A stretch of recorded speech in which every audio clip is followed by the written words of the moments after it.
Good morning, one and all. Good morning. I hope you are well. I'm just trying to adjust this in a new location. So I want to speak to you about one of the questions that we are all going to be asked after 120, and that is, Tzipisa Yeshua, did we look, literally it means did we yearn or long for the redemption, for the ultimate wholesomeness and completeness of the world? But another way of looking at it that Rabbi Ephraim Shapira suggests is that Tzipiti Yeshua, did we look for ways and means to enable the ultimate redemption to take place, to usher it in, to bring it? It's not going to happen on its own. It's got to be that we make it happen. And one of the ways that we can do that is, of course, making peace between fellow human beings and looking for those opportunities. And there's an amazing story about a Jew called, sorry, I don't have a stand, so I'm struggling with the phone. So Reb Chaim Zayid. Reb Chaim Zayid is a great rabbi in Israel, and we told the story on Shabbos at the lunch that he was once invited to a wedding of a family member, and he went to the wedding. And the tradition is in Israel, the done thing is that if you want to give a gift of money, rather than giving it to the host, you would just drop it in the box. So he comes to this wedding of his family member, sees the box, drops his envelope in, and goes into the wedding. Lo and behold, he looks around and he doesn't see any person there that resembles his family. And within a couple of minutes, he realized that actually he is at the wrong wedding. Anyways, he goes over to the caterer because he needs to extract his envelope so that he can go to the correct wedding of his family member. And sorry, Helen, you may have heard the story on Shabbos. And the next thing he does is that he says to him, "I need to get the money out." He says, "Well, the host has the key to it, so you have to go over to the host."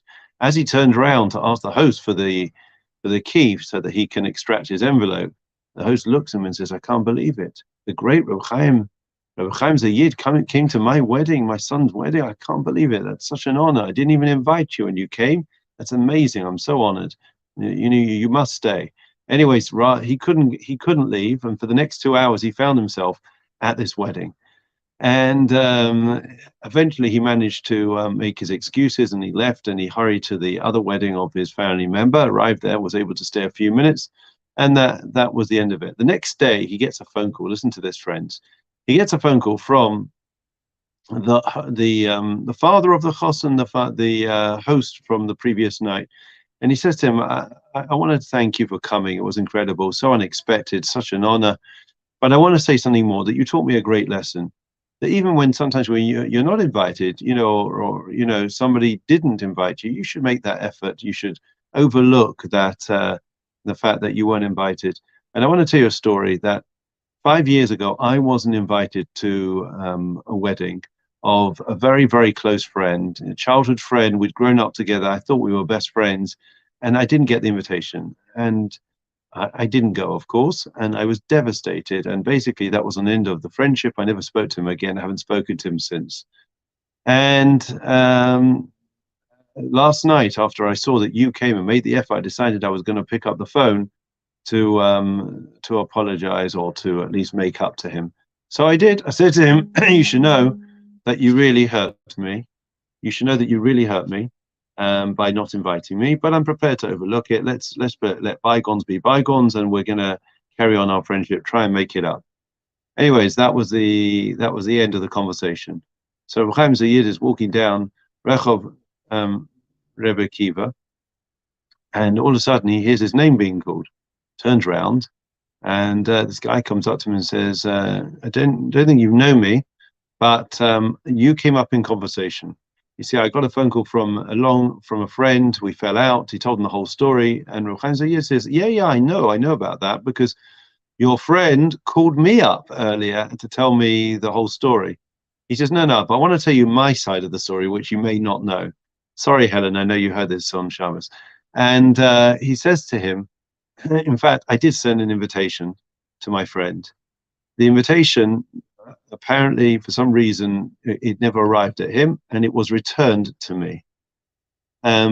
So there was nothing I could do. It was too late, and what was. But I want to tell you that I didn't tell him this yesterday, and I didn't tell him this because I didn't want it to be to be any type of hindrance to rebuilding the relationship. But that's the story, anyways. But the fact that I was prepared to overlook it, I want a blessing. You see, I've got a daughter who I want to get married, and she hasn't met anyone, and I'd like a blessing. And so Reb Chaim gives the blessing to this man that his daughter should get married. And Reb Chaim walks away, and all of a sudden, after 10 paces of walking away, he remembers that the earlier host that had called him earlier had also asked for a blessing for his son, for his son that he should get married. And the long and the short of it is Reb Chaim put 2 and 2 together, came to 4, and he arranged for these 2 friends that had broken up their friendship and now made up, that their son and daughter should start to go out. And 2 weeks before Tisha B'Av, they made up. And I mean, there are many lessons to be learned from this.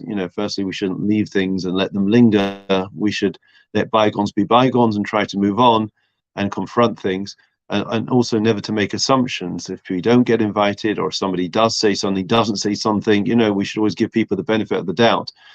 But besides all of that, the idea is the question, one of the 3 questions we're going to be asked after 120. The Gemara tells us, Tzipisa Yeshua, which we are understanding, the slant that we are putting on it is, did you look for opportunities to bring the redemption? Now, if the redemption is going to come through peace and friendship and fraternity between each and every one of us, then we can't sit back. We can't sit idly by and say, well, we'll wait and see what happens. I'm going to wait for them to make up. Or, you know what, I think things are a bit tense at the moment. I'm going to wait to see. No, it's our duty to look for opportunities and look for ways and to pursue it so that we can be instrumental and play our role in bringing the ultimate redemption. So please God, we should all be able in some small way to make our own contribution, and in that way we should see things improve, and ultimately will be a schus for the end of exile and peace in our time. So I'm going to end there. Just to be clear, I'm on this week, and then from next Monday I am off. Okay, no plans, but I'm taking a week off. All right, so looking forward to seeing you tomorrow, same time, same place. Have a great day. All the best.